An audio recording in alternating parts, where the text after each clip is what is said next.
With our diving jobs, they're generally recoveries, so they don't have the urgency that our rescue jobs have. So we probably take a lot more risk in the water policing side of things, where we're very time critical and people are alive. They generally get in trouble when the weather's really bad, and they've come to grief or made bad decisions, and that's probably where the majority of the risk in our job lies. In the boating side in the boating, the water police role. But with the diving, the nil vis is obviously probably the more dangerous thing that we do, because there is that risk of entrapment. G'day and welcome back to Real Risk, the adventure podcast. Now, for those who enjoy video podcasts, I've engaged with Podbooth here in Adelaide to produce the show, and I'm really excited about how it's going to work. For those who listen in the car or on your daily walk, the audio files, of course, will still be available. My name's Richard Harris, and you might remember me from my involvement in the 2018 Thai Cave Rescue.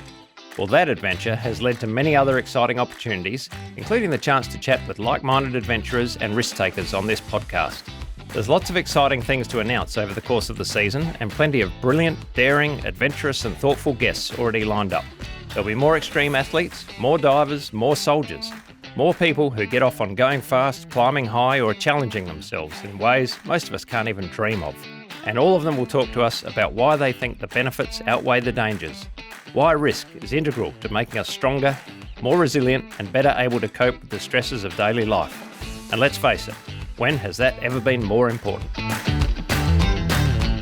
G'day and welcome back to Real Risk. Today I'm sporting a t-shirt from the Cave Divers Association of Australia, an organisation I proudly joined in 1986. Now, I know Series 3 of Real Risk has been a little biased towards divers, but since this activity has been such a huge part of my life, I'm sure you aren't too surprised. Our association, the CDAA, was formed in 1973 in response to calls to close down the sport of scuba diving in the caves and sinkholes of South Australia after a spate of fatalities. Even from those early days, the divers from the South Australian Police Force were given the unenviable task of retrieving the bodies of deceased divers. A hugely important but somewhat grisly task. Important for the divers' loved ones, but also important for the landowners who own the caves. And over the years, I've gotten to know some of these amazing police officers, and I've worked closely with them in my job in diving medicine, but also in my role as the Search and Rescue Officer of the CDAA. Today, I'm chatting with one of their finest to see what kind of person is drawn to such a potentially distressing but very valuable work. I hope you enjoy this chat with Sergeant Dave Bacchus from SAPOL's Water Operations Unit. Dave, great to see you. Thanks for joining me. Thanks, Harry. Good to be here. Now, I was thinking back to when we first met, and I thought it was probably when I was working at the Royal Adelaide Hospital in the hyperbaric unit, and you chaps would come in for your annual commercial dive medicals. It could have been then, but in fact, then I thought my first interaction with the Water Operations Unit was probably a long time before that, when I was about 15 years of age, and I was out in the Gulf. No, I wasn't in too much trouble, although that followed. I was out in the Gulf, and myself and some guys diving on the Norma wreck. And we were coming back in and we flipped the boat and spent the night in the drink. Oh. And probably your predecessors, I suspect, because you're a little bit younger than me. So they were looking for us all night and they found us at 7 o'clock in the morning. Wow. Very cold and a bit worse for wear. So we're very lucky to be here. We are. So my impression of the police was pretty impressive at that point. You were my saviours right back then. Oh, it's good to hear. And subsequently, of course, we've been doing a bit of work together through the police's relationship with the Cave Divers Association of Australia. It's been a very fruitful relationship for the last 15 years or so. Yeah. And it's it's been a long road, but we're making some good grounds, I think, with that cooperation between us. And it's been good there's some very passionate people in the CDA, so it's great to bounce off those people and get some new ideas and learn the way you guys operate. Yeah, we'll come back a bit to the cave diving side of your operations, because in South Australia we've got this unique situation where caves are a big part of the diving, recreational diving industry here. And of course, occasionally there are accidents and you guys are the ones who have to come and help sort that out. So one of the things you guys get to enjoy is training in the beautiful sinkholes, which I'm very passionate about. It's one of the perks, yeah.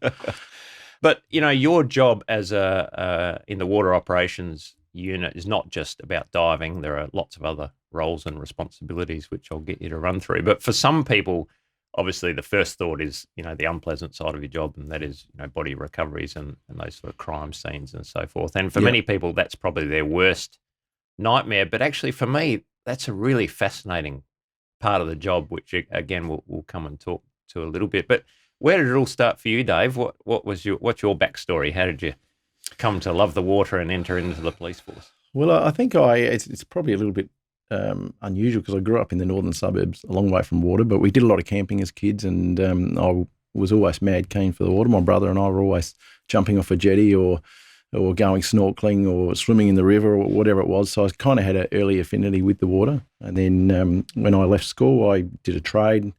Out of that trade, I did some travelling and then came back to it. And as a 21-year-old tradie, I couldn't get back into my trade. And then I had to go at policing. And I did 5 years on the beat. And then I saw the diving course come up, and I thought I'll have a go at that. I had a background in recreational diving, so hadn't done a lot of diving, but I did a course through the British Sub-Aqua Club when I was probably 19. And to be honest, when I joined the police, a lot of my friends said, "Oh, so you're going to join the dive unit?" And I said, "No, not a hope in hell." Like I said, I just had no interest whatsoever in diving in the murky stuff that they dive in. But then, at that 5-year period in my policing career, the opportunity come up, and I sort of saw it in a different light as a chance to join a specialist unit and gave it a go. And here you are. That was 26 years ago. So. Did you enjoy the more routine policing that you did for that first 5 years? Yes and no. Yeah, there's certainly some elements of being able to help people, but there's a lot of stuff that wasn't fun. You sort of take it the highs and lows, and I guess a little bit more background on me. I was a pretty shy, quiet kid, and it was a steep learning curve for me to come in, start policing, and then having to turn up and tell people, quite often older than myself, what they needed to do. But one thing you learn very quickly is that when you step up into that role and you take command, people listen. So that was a very steep learning curve for me. And first 2 years in Adelaide. So, I learned a lot in that time. One of the great things about the police force is there's so many different areas you can go to. So if you're not happy in an area or you see something else you want to try, then you can just apply for that and do a course. And you can't, not necessarily everyone can join Starries or join Water Ops. They're pretty specialist units, but, there's lots of areas you can go if you're not happy or want to try something different. As you get older, everyone says the policemen look younger and the doctors look younger. And I remember having a very similar experience as a 23-year-old doctor when I was an intern for the first time. And, I've got such a baby face and I must have looked about 12 years old. And, you're going to see these 60, 70, 80-year-old patients and they're just laugh. You can tell they're just laughing, thinking This guy has no idea what he's doing. But you're in that position of authority where you're kind of giving people bad news or you're, trying to deliver health advice to them. And I know that feeling of that feeling of sort of inadequacy, and I really don't deserve to be wearing these big boy trousers yet, but here I am doing the job. It's pretty tough. Yeah. So did you grow up in Adelaide? Yep. Yeah. I grew up in the northern suburbs. Yeah. And then I was there for probably the first 20 years of my life before I moved out west. But Adelaide born and bred. I've done a fair bit of travelling around the country. Most of my time's been in SA. Just tell me the distinction between the Star Group and Water Ops, because are they joined at the hip somehow?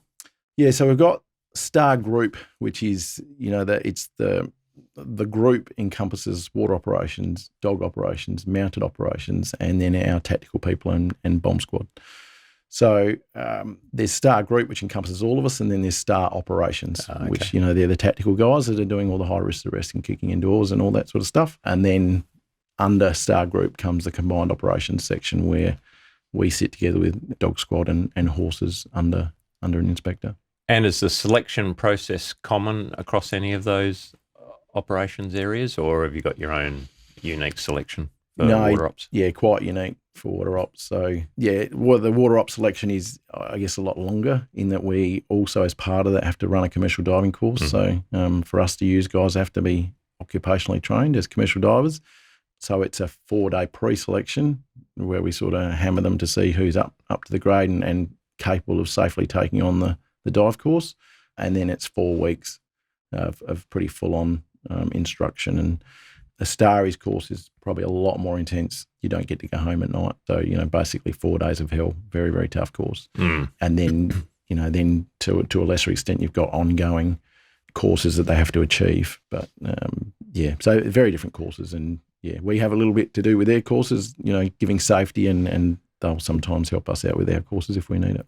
Now, over the years, I've done a lot of medicals for up-and-coming candidates for your pre-selection, and I've been kind of impressed by the physique and quality of the specimens that have sort of sat across the desk from me, and pretty much most of them obviously haven't made the grade. So, you know, my dream of ever joining the Water Operations Unit died a long, long time ago. So, I mean, the standards look like they are very, very high in terms of fitness and medical and mental toughness, I guess. Are they the things you're looking for? Yeah, absolutely. We're sort of looking for people that, you know, operate well under pressure. So, you know, in the old days, 30 years ago, we might have put somebody underwater and put them under stress and ripped the regulator out of their mouth and like cave diving training today. Kind of like that, yeah. So stuff like that. But, you know, these days of health and safety, you know, you can't do those sort of things. So we certainly put them under pressure underwater, but a lot of the pressure that is applied during the course is above the water. So we put them in very uncomfortable circumstances. We push them really hard, make them really tired, and then see how they handle that. Because some of our jobs, you know, can go bad pretty quickly, and when things go bad underwater, you know, they tend to snowball quite quickly, and it's easy to get in trouble. So we need people that when that pressure is on, they'll stop and be in control and take charge of that situation and work their way through it and get out. So we're looking for those people that, you know, when things are really hard, when they're cold, when they're tired, and stuff starts going wrong, or, you know, it might even be a strong current, or they just need to use a lot of brute strength at that time, they can bring it all together and keep safe, basically. And do you like people who come to pre-selection with diving experience, or do you prefer them to be diving naive? We generally, the ones that historically do better are the ones with the diving experience. But having said that, we've also had people that have literally finished their dive course the week before and done really well and gone on to become strong members of the unit. So, yeah, it's sort of, we don't really make an assessment as far as their prior diving experience. We've had people that are extremely experienced and have hundreds of dives under their belt, and they've failed miserably. And then, you know, like the other guy that had virtually no experience. But it's the people that grew up around water and have that passion for water, like people like, for example, the surf lifesavers. Yeah. You know, you go and watch surf lifesaving and you've got 12-year-old kids swimming out in massive waves, and waves are crashing over their head, and they couldn't care less. They're on top of the world. They're powering out. And those are the sort of people that are just comfortable in the water. Yeah. And if they get pushed down and held underwater for 30 seconds, they're not going to panic. And it's people that have that background and passion for the water that seem to do quite well. So tell us about a day or a week in the life of a water ops man. What sort of stuff do you get up to? Well, one of the more boring sides of our role is maintenance. So we have an enormous amount of equipment across all the boats and all the diving equipment, and all with very high maintenance standards. So it's a boring part of the job, and a lot of time is our spent doing that. And but we'll have, you know, we might go a week without a job, and then the jobs will start rolling in one after the other. So you can be sitting down doing some paperwork, trying to catch up, or pulling apart a diving BC, and then the radio will go, and it's an urgent job, you know, whether it's a mental health thing or somebody's boat is just overturned, and then it's, you know, grab your gear, out the door running, and it's on. And sometimes we get 2 or 3 of those jobs in a shift. Other nights we go 3 nights without getting a job, and then it's just on to doing the maintenance and stuff like that. We're also a diving school, so there's 6 commercial diving schools in Australia. 3 of them are police, New South Wales, Victoria and us. And so we actually train and certify our own divers as occupational diving, and that has a lot of background work that has to be done around RTO compliance and things like that. So a lot of my time is spent doing that, a lot of my spare time. Are you one of the main trainers there? Yeah, so I'm what they call the ATAM, the ADAS Training and Assessment Manager. So it's my job to oversee the training and make sure that it's all done in compliance, strict compliance with the rules and. Right. So just those 3 states with dive schools. Do you train interstate divers from WA, for example, or? We have historically, but we haven't for quite a few years now. And I guess we're the only unit in Australia where everyone is dual ticketed. So we're all qualified to drive the boat. So half the unit have Master 5s. Everyone has coxswains.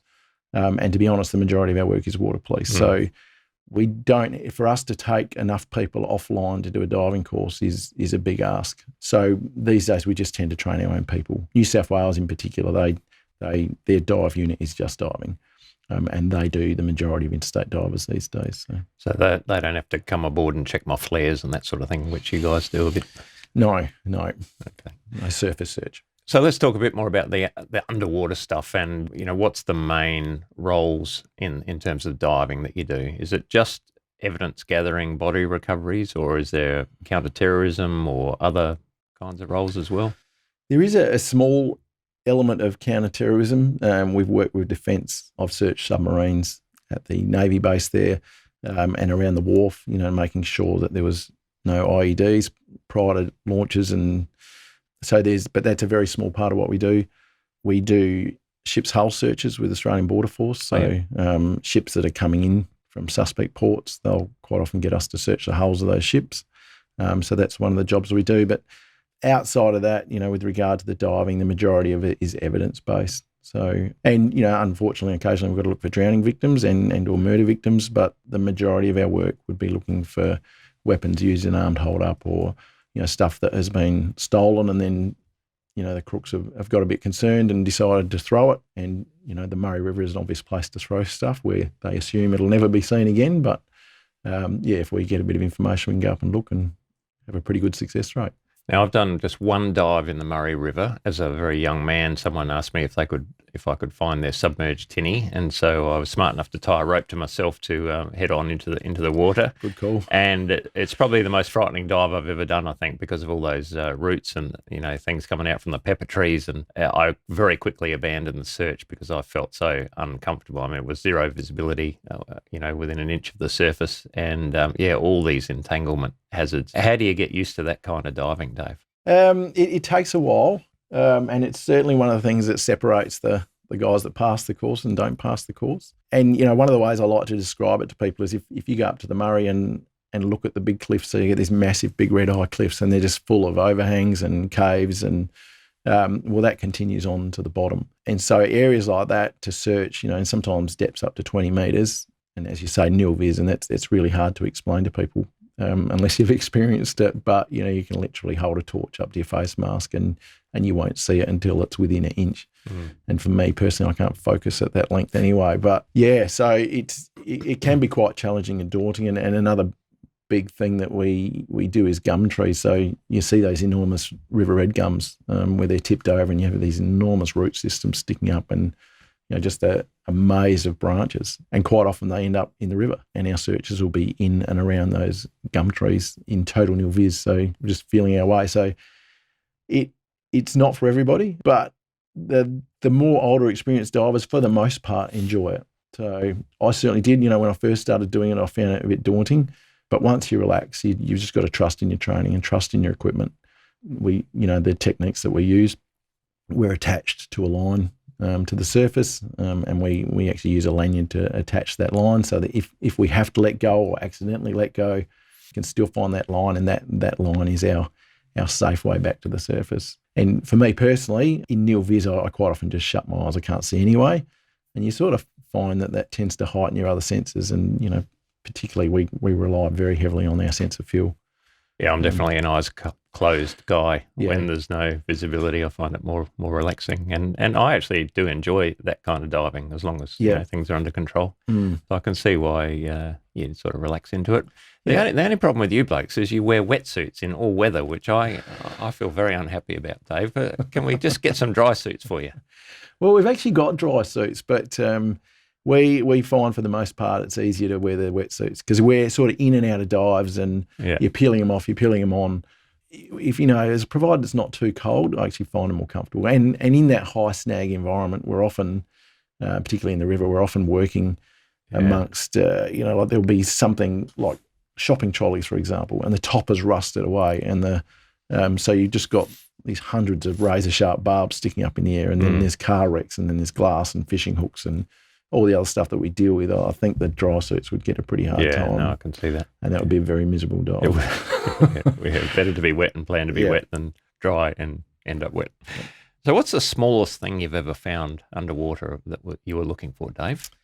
Well, me personally, probably, nothing really small, like a knife is probably the smallest thing I've found, but our team has found a wedding ring once that they were looking for. So they were training up the river and and some information came to us by the local police that a wedding ring had been dropped during the service, in the handing of the ring on a wharf, bounced and into the river and never to be seen again. But yeah, the guys heard about that and they were up there for training and said, yeah, we'll give it a go. And they found the wedding ring. Oh, nice. And it was quite a task apparently, because the stuff will quite often settle into the silt and becomes very hard to find. But yeah. And at the other end of the spectrum, I suppose, bringing cars up that are evidence or that sort of thing, or they might contain deceased. Yeah, so cars are pretty easy to find generally. I did have a car that had gone off a cliff once, and we didn't know if there was anybody inside. That's why we were there to check it. But the farmer had just found car tracks leading off the edge of a cliff up the Murray, and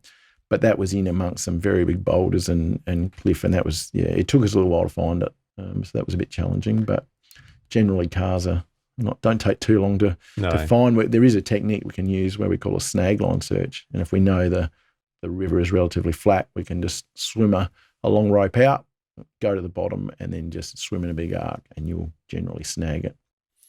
So I want to just talk a little bit about, the finding of deceased people in the water, because obviously that's something everyone will be interested in, but I assume it's the most confronting and difficult part of the job, particularly for new divers who, that first time they have to do that job. Yep. Is it harder when, for the case you've just given of a car and you're not sure if there's someone in there or not, or when there's a body in the water that you're searching for, that sort of surprise element must be a bit uncomfortable, but the surprise element must be there for any time you're looking for a body, because especially with low visibility, you're just going to come across it. And just talk me through how you deal with that for the first time and how you brace yourself for that.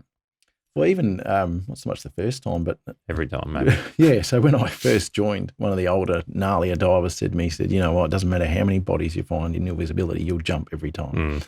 And it's true. I know I'll go in, I know exactly what my task is, I know exactly what I'm looking for.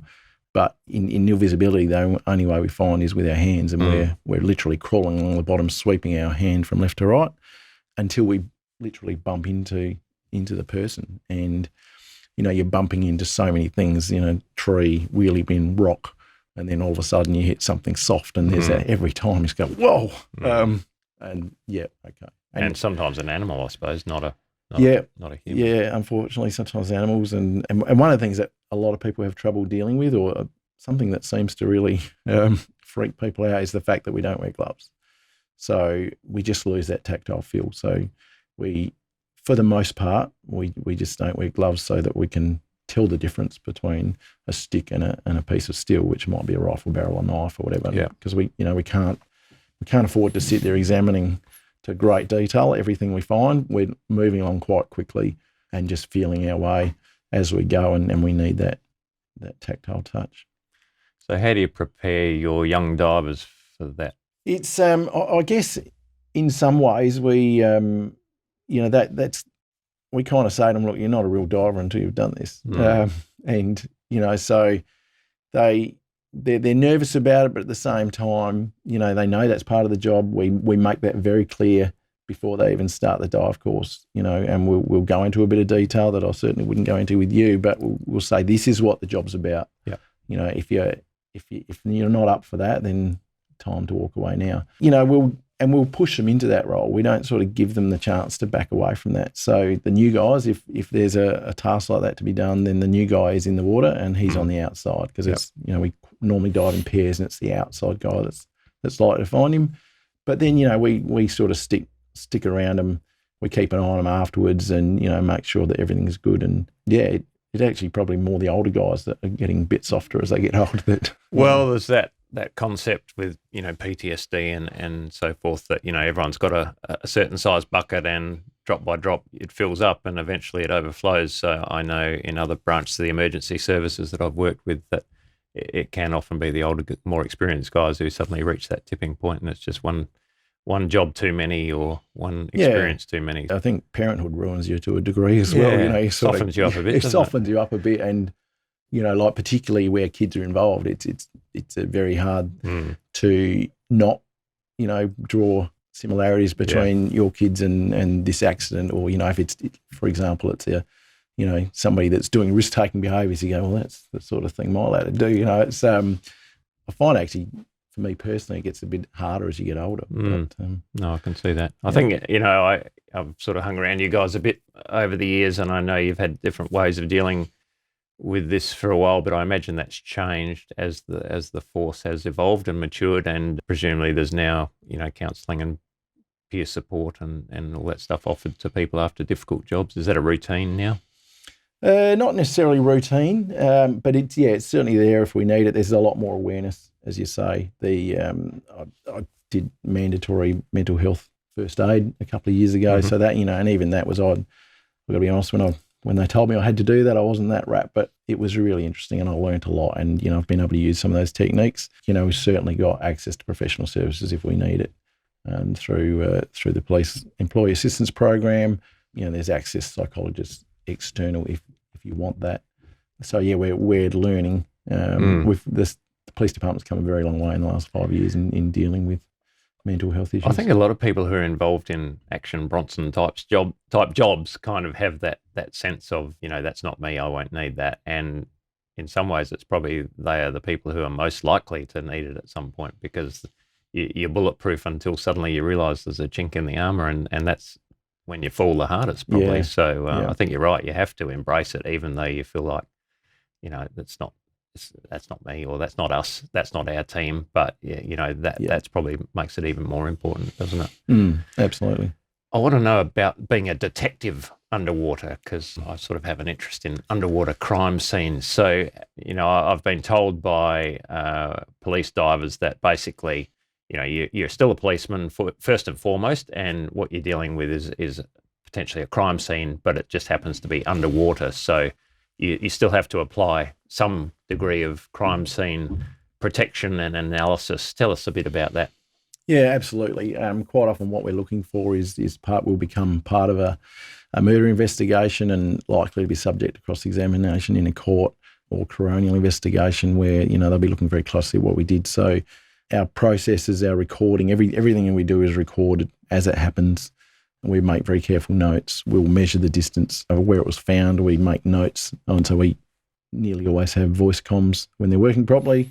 And we'll, give all that feedback to the diving supervisor, and he's making notes as he goes, which he'll use later on. One interesting job, probably one of my most satisfying jobs, was looking for a murder weapon. And the detectives had called us up and said, hey, we've got information that there's this weapon in a lake and we want you to go and find it. And we said, yep, no worries. And when we got there, this lake was enormous. And we looked at it and we sort of spoke to the detectives and said, this is new visibility. This will literally take us weeks. We've got to crawl across every part of this and touch it with our hand to find it. You need to narrow this down. And they gave us a starting point, but, and we get a lot of searches like that where it's kind of an elimination search, if you like. But you've got to remain really positive and optimistic. And third dive in, I put my hand on this weapon, which turned out to be the murder weapon, and it ended up at a crucial part of the evidence in convicting the bad guys. So with that, it was a matter of detailing exactly where it was laying, how it was laying, was it open, was there a round in the chamber, all these sort of things that we need to record before we disturb it too much and recover it. Take measurements, bag it up in case there's any evidence around it. Also, there's jobs like that. There's so many media on the scene wanting to get that shot, and we've got to be careful to try and exclude stuff from them that might later become a crucial part of the evidence and identification and stuff like that. So when you're trying to cover a large area looking for a small object, you've obviously got techniques to try and make sure you cover everything without going over the same ground twice. Yeah, and quite often, to be honest, the way of doing that is quite often going over the same ground twice. Right. But so our search, the size of our search object will very much dictate how we search and the speed at which we search. So if we're looking for something like a car or a large object like a person, for example, then we'll move quite quickly. Probably go back a step and say that the majority of our searches is done in what's called a semicircular pattern. So a person stands on the bank under the guidance of the diving supervisor, and he gives the divers a rope. The divers swim that rope out. The outside diver keeps that rope taut, and then they swim in an arc. And then when they get to the end of the search area, the attendant on the bank will give them a signal, give them more line, and then they'll turn around and return on the opposite arc, and they just keep doing that until the search pattern's done or the target's found. So, for example, if we were looking for a car, that attendant might be giving out 2 metres of line at a time. But if we're looking for something like a knife, he might only give out, say, 4 or 5 feet of line at a time. And again, so it depends on whether there's one diver or two, what the bottom's like. So if you've got a hard, firm sand, the divers can move quite quickly and cover that area fairly thoroughly. But if it's lots of rocks, lots of fish hooks, lots of broken glass, the divers have got to feel in all those crevices, and then they're moving very slowly. So you're kind of dictated by what the divers are telling you, by the size of the target, how important the target is, for example. So if it's a murder weapon, we're going to put a lot of effort into that, and we'll be moving very slowly, methodically. And, you know, if they're saying, no, that's definitely where we put it in, we'll cover the area again, or try a different technique. And without giving anything too much away to the crooks out there, if I've used a knife to kill someone, are my fingerprints or DNA still on it? Generally not. Right. Okay. But I think, but the way the technology is improving, there's a possibility. Yeah. Yes. And I don't think that sort of technology is too far away. Okay, good. So watch out, you baddies. Not that I'm planning, anything, Dave. I just, cool. I like to know. And so tell us about some of the technology that you've got available for searching, if you're allowed to spill the beans on some of that stuff, because I know you've got some cool toys. Yeah, there's no secret there. We've got a couple of things that we can use. We've got what we call a radial sonar. So it's basically like a very big, heavy tripod. We have to lower it down onto the riverbed, and just above the riverbed is a sonar head that spins and sends a signal out sideways. So unlike a boat where the sonar signal is going down and bouncing back up, this signal is going out and bouncing back to the sonar head. That's pretty good, but it's quite labour intensive. It's a big, heavy object. It needs 240-volt power. It shows shadows, but it doesn't show what's behind the shadow. So if it shows a big rock, for example, we don't know what's behind that rock. And if it's not a flat bottom, then it will just come up.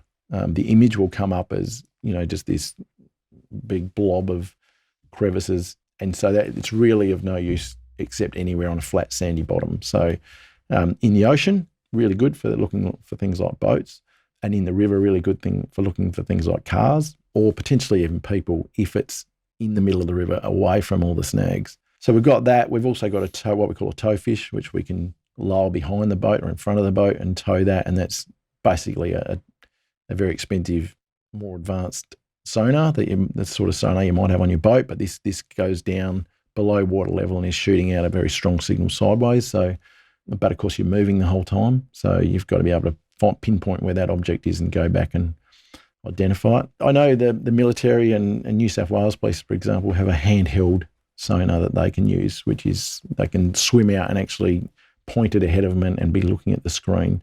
So again, if you're looking for something large like a plane or a boat, then they can actually use that go to the bottom, use that, point to it and swim to it. So, I think that technology is, it's nowhere, I don't think it'll ever replace a diver. Right. You still need that diver on the end of the rope to go and investigate what it's seen. And, perhaps, ROVs, for example, are really good, but you need a skilled operator. You have to be able to hold that boat in position. They're extremely expensive. And the ROV has to be able to reference itself. So you need to be able to conduct some sort of search pattern. And again, that might be fine in the middle of a river on a flat sandy bottom, but you put that ROV in amongst rocks or tree roots and it's going to last about 5 minutes.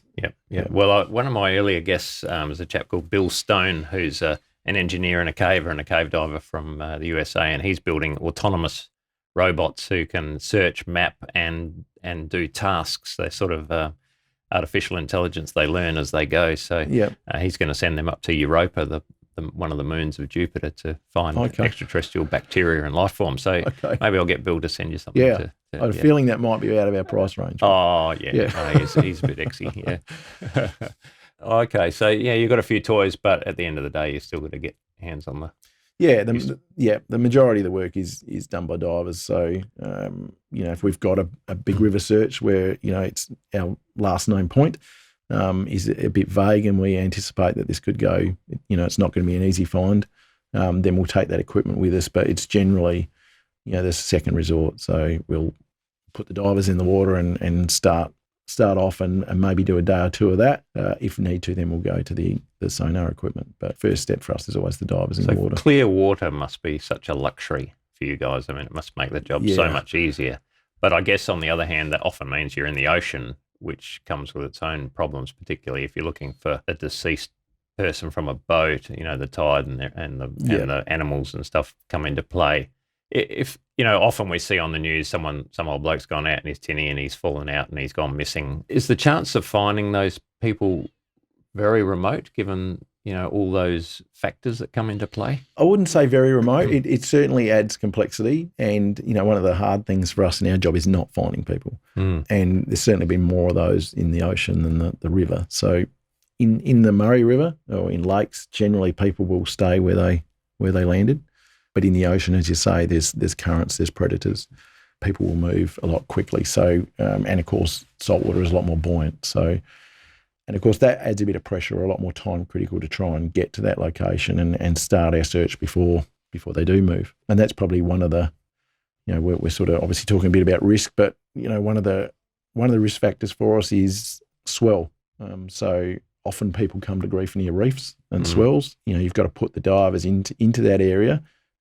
Sometimes evacuation can be quite tricky to be able to get to a boat to them if something were to go wrong, if they're injured or an equipment failure or a shark. So you've got that factor. We did have a guy on one of our searches. We're looking for a young man that tragically drowned, and it was in amongst reef area, and one of the guys, he got a little bit too close to the reef, or a big wave come through, he's head down looking, and the wave picked him up and dumped him onto the reef, and he ended up with some pretty badly bruised ribs out of that. So that's the sea's a lot more challenging, and our success rate is generally lower. I guess there are some places like the Nullarbor Cliffs, where someone might decide to jump off, and I seem to recall you've done some jobs out there at some stages. That must be just desperate to try and dive and search in those areas. Did you bring helicopters for those jobs? Or? We have done a couple of searches out there. We did one when I first joined the unit, so we're probably talking 20 plus years ago. Again, depending on the importance of the job, is how much risk we'll take. But certainly, we need to have a means of evacuation, and having a reliable means of evacuation in areas like that is very tricky. And certainly you can winch people on ropes and stuff like that, but you've also got to guarantee the diver can get to that rope. That he's not, and quite often those areas are really bad swells, and that's a dive supervisor's nightmare. So let's talk a bit more about risk, because obviously government agencies are very risk averse, and yet you are in a potentially dangerous occupation. There's all the usual hazards of diving, plus the psychological hazards that I think we've sort of covered off. I know that you use very conservative dive profiles, and, obviously with commercial diving, standards often means surface supply, communications, and standby divers. So everything is covered off in terms of minimising the risk. But what do you see as the highest risks for you guys in the underwater part of your job?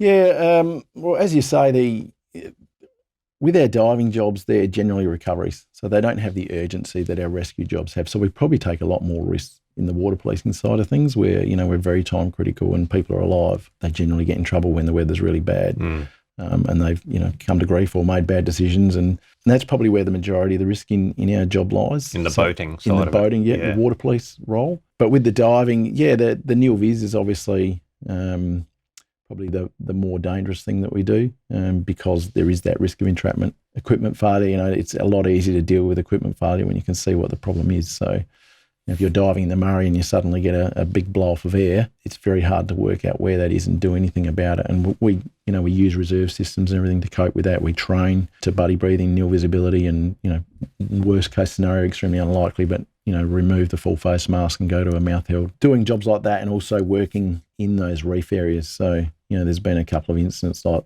the one where the guy ended up with some bruised ribs. Another one of our guys was hit by a shark in a reef area. He just saw it coming, fortunately, and sort of pulled back, and we think it was probably a small white. It went through, and the tail actually clipped his face. That gave us a bit of a scare. Diving in those areas sometimes, particularly looking for people where it's an important task, where on any other day you might look at that and go, we're not diving there. No. What about decompression sickness? Has that been a problem for the unit?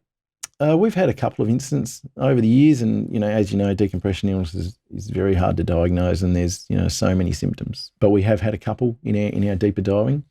The other thing that we had that was a bit of a wake-up call for everyone was an immersion pulmonary edema that occurred out of the blue. And, that's one of the things about diving is, more than most people, we're just not meant to dive, and there's so many things that can go wrong.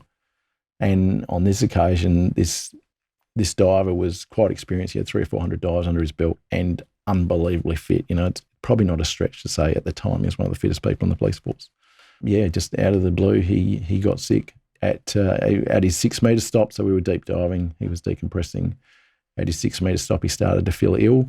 By the time he got to 3 metres, he was feeling very ill. He actually didn't tell us at the time because he believed, and probably quite rightly, that under our protocols, we would have been looking to put him into the recompression chamber if he didn't finish his decompression, which would have meant, 2+ hours in the recompression chamber. And he was, at the time, he's feeling very claustrophobic, and that was the last thing he wanted to do. So he kept it from us until he got to the surface, and then it was immediately evident he was in a bad way. And as it turns out, he'd been seeping body fluids into his lungs, and by that stage he was having a lot of trouble breathing, and seeing one of your work colleagues laid out on the ground in such a bad way and obvious distress, pretty traumatic. And at that location, a place called Killsby Sinkhole, evacuation is quite difficult.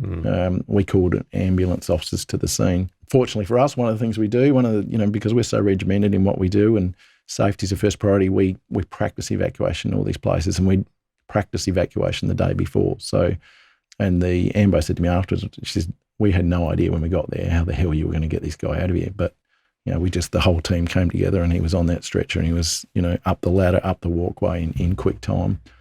So actually, I was talking about that exact scenario with Graham Kilsby just recently, and saying that we should be practicing a bit more for the cave divers who visit that site, because there's not many groups of people who are present who are as strong as your mates who can carry me up that ramp on a stretcher. So that's a good reminder to me. One of the reasons we have a fitness requirement, and we get training time every day, which is a great perk of the job. But it's really important that we're all in a high level of fitness, so when those emergencies happen, we're able to step straight into it and do something about it. And in those scenarios, we quite often use the biggest, heaviest bloke, because we know that if we can get him out, then everyone else is easier. Yes, absolutely. One of the things that I find interesting about your job is, tying everything together because I've been involved, one small cog in the wheel of some of these dive fatality investigations in my role at the hyperbaric unit, going to the autopsies and reading the police statements and then trying to put it all together,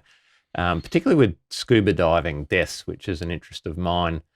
It's actually very hard at the end of the day, even with all the evidence, sometimes witnesses, plenty of witnesses, to actually work out why did that person die on that day. Often sort of is quite elusive, I think, and it must be satisfying because one of your roles, I believe, is to bring it all together and present the case to the coroner sometimes, or the equipment analysis, the autopsy findings, all these bits and pieces, and sort of present the whole. But it must be very satisfying for you and comforting, obviously, to the relatives when you can do that and say, this is what happened and this is why, and this is what we can learn from it. Is that a good part of your job?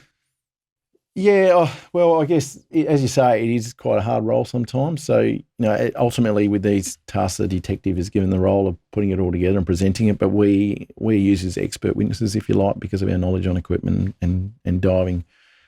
So we'll put a specialist statement in giving, and we, in a coroner's court, you can give opinion, and the coroner will often value that opinion. And we need to, witness statements are really important, but quite often there are no witnesses. Speaking to hyperbaric doctors often gives us some insight. But yeah, if we can, find answers for the family, then that is great. And that's one of the things I learned very on as a police officer or as a diver. It's so important for the families to have answers. You're sort of, as young and naive, I think, well, the person's dead. Nothing's going to change that. But I learned very quickly that it's so important to the family to get the person back and then get those answers. So the more information we can put together, and it is, I've also learned that people are so grateful for what we do. So, and that's probably a really special part of our job, is that we turn up to a job where a diver has died, particularly in the Murray River, and we're the only ones. We're the only ones that can find that person, and they're looking to us, and we're their sort of hope to get the loved one back, and, very appreciative. Sort of those, and those are the moments that can actually be quite difficult emotionally because you're dealing with the relatives on a, you do a dive and you come back to shore and change your cylinders out and they're there waiting and they're there hoping for some news and often you just got to say, look, sorry, didn't find them, we're still looking. And then, of course, you get to that point where you've got to say, we haven't found them, they're not there, they've moved, and then you've got to tell them we're not looking anymore. And that's quite difficult. But even in those examples, I've only ever had appreciation from the relatives where they've said, we understand. Yeah, I think I see that as probably the most important part of your job is returning those people to their loved ones so they can, I hate the word closure, but that's what we're talking about. And because if you don't find someone, there's always that question mark, have they taken the superannuation and gone to Rio, or are they, I mean, that's a bit frivolous, but, it's very hard for people to deal with if they haven't had their loved one returned to them. So yeah, absolutely. And, we've all seen the images on the news of the relatives standing there staring out to sea, and you just feel for them. And particularly in the ocean, if we haven't found them in the 3-4 days we've been looking, we're probably not going to be found. But. Now, we've got to finish on a high point, Dave. Yes. In the course of your duties out in some of those great big boats, you're out there and you're on some long-distance mission. You have to stop and you have to have lunch sometimes. Have you ever put a fishing rod over the side? Yeah, look, some things are classified, Harry. I think that's all we've got time for. It's been a great chat and given some great insights into your very important role. And if I was younger, fitter, more cold tolerant, and maybe a bit braver, I'd be signing up. I think it sounds like a fantastic job. You're one of those lucky people who has a job that I think is very rewarding, keeps you fit, and probably surrounded by some really great people to work with. So thanks for joining me. Yeah, my pleasure. Thank you, Harry. Well, that's the show for today. Thanks for joining me. If you want any more information, you can check out the podcast website at realriskpodcast.com.